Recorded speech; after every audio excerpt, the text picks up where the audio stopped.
भाई एक तो है फॉरेन के डुकरे लोग पैसा कमाने के बाद कहीं की भी बुक रिकमेंड कर देते हैं कि ये पढ़ लो, ये पढ़ के भाई तुम्हारी मेंटेलिटी बिल्कुल चेंज हो जाएगी, पैसे की तरफ देखने का नज़रिया बदल जाएगा and you will become rich. By the way ने भाई खाली पहला चैप्टर पढ़ा और मेरा मन ही नहीं लगा इसमें। अभी के टाइम में इस बुक का बेस्ट अल्टरनेटिव एटॉमिक हैबिट्स है।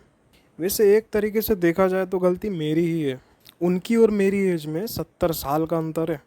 हो सकता है मे भी उनके टाइम पे ये बुक रिलेवेंट हो, मगर अगर ये बुक तुमने पहले कभी पढ़ी है ना तो मुझे कमेंट में बताना ज़रूर कि तुमने इस बुक से सीखा क्या। क्योंकि इस बुक का पहला चैप्टर पढ़ के ही मैं पक गया था, तो उसके बाद मैंने सीधा जेमिनाई से बोला कि मुझे इसके सारे इम्पोर्टेंट पॉइंट्स बता दे। उसने बोला ठीक है और लिस्ट डाउन कर दिए। तो जो बातें इसने मुझे बताई वो कुछ इस प्रकार है। पहली चीज़ है 10 मिनट तक मेंटल रिहर्सल। जो भी चीज़ करने से तुम घबराते हो उस चीज़ को करो अपनी इमेजिनेशन में। सपोज़ कि किसी को पब्लिक में बात करने से नर्वसनेस होती है, तो पहले उस चीज़ को विजुअली करने की कोशिश करो कि तुम किसी स्ट्रेंजर से बात कर रहे हो अपने ही दिमाग में। ये चीज़ तुमको धीरे धीरे इम्यून करेगी। मगर इस चीज़ के ऊपर मैंने एक और कहीं पे डॉक्यूमेंट्री पढ़ी थी कि जब तुम अपनी इमेजिनेशन में इनफ डोपामिन हिट कर लेते हो तो तुम रियल लाइफ में उस चीज़ के लिए एफर्ट्स मारते ही नहीं हो। ये चीज़ मेरे साथ बहुत होती है। जब भी मैं कुछ इमेजिनेशन में अपने गोल को पा लेता हूँ तो मैं रियल लाइफ में उसी चीज़ के लिए इनफ एफर्ट्स मारता ही नहीं हूँ। उतनी मेहनत मैं कर ही नहीं पाता उसके बाद, पता नहीं क्यों। लेकिन भाई बुक में तो यही बताया गया है, पहला पॉइंट मेंटल रिहर्सल करो। आई नो ये किसी के लिए काम करेगी, किसी के लिए नहीं करेगी, क्योंकि हर ताले के लिए एक ही चाबी तो नहीं हो सकती। Point number second, GPS mistake connection. इसको एग्जांपल से समझाता हूँ। जैसे आप कोई काम कर रहे होते हो, तो अगर किसी काम में बार बार फेल होते हो, आपके अंदर से एक आवाज़ आती है कि भाई मत कर, बस की नहीं है, ये अपने बस की नहीं है। अगर मैं अपना एग्जांपल दूं तो जैसे जब मैं चेस खेलता हूँ, मैक्सिमम टाइम मैं हारता ही हूँ उसमें। मेरी विनिंग स्ट्रीक से ज़्यादा मेरी लूजिंग स्ट्रीक है। हर गेम लूज़ करने के बाद मेरे अंदर से एक आवाज़ आती है, शायद मैं इस चीज़ के लिए बना ही नहीं हूँ, शायद मैं ये गेम फालतू ही खेल रहा हूँ। मगर फिर भी कुछ तो है जो बार बार मुझे इसकी तरफ खींचता है। तो इसके लिए अपन को करना क्या है? We don't have to say I am a failure, we just have to say I failed this game. Learn from your failures, change the way you see towards it.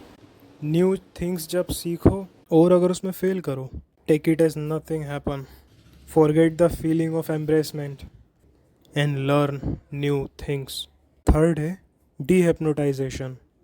Maxwell माल्ट्स के हिसाब से लोग अपने नेगेटिव बिलीफ से influenced होते हैं।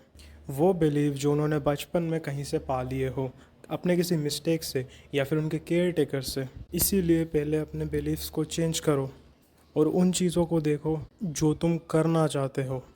जो भी तुम्हारे नेगेटिव बिलीफ्स हैं उनको चैलेंज करो। मतलब मेरा सिंपल सा है, नेगेटिव बिलीफ्स को चैलेंज करो। Point number 4, aggressive relaxation. कितनी अजीब बात है ना, हम कितनी भी कोशिश कर लें मगर कभी ना कुछ सोचते ही रहते हैं। हमारा माइंड कभी रेस्ट में जाता ही नहीं है। ओवर थिंकिंग अभी के टाइम में बहुत बड़ी प्रॉब्लम है, जिसकी वजह से क्लियर डिसीजन लेने में भी बहुत प्रॉब्लम्स होती हैं। ऑथर इस पे बोलते हैं कि एक जैम्ड मैकेनिज़्म जो कि एक ओवर थिंकिंग माइंड है, कभी भी क्लियरली सोच नहीं सकता। जब भी तुम अपने आप को देखते हो कभी भी किसी स्ट्रेसफुल सिचुएशन में, 5-10 मिनट के लिए ही सही अपने माइंड को थोड़ा रिलैक्स करो, अपने इमोशंस को सेटल डाउन होने दो। करेक्ट डिसीज़न हमेशा काम माइंड में ही लिए जाते हैं। बात आती है क्या इसका कोई इजी तरीका है क्या? नहीं, it is only come from practice. बस यही था जो भी था इस बुक में। बाकी अगर किसी पॉइंट में कोई मिस्टेक मैंने करी है तो फिर कमेंट में बताओ एंड डू सब्सक्राइब।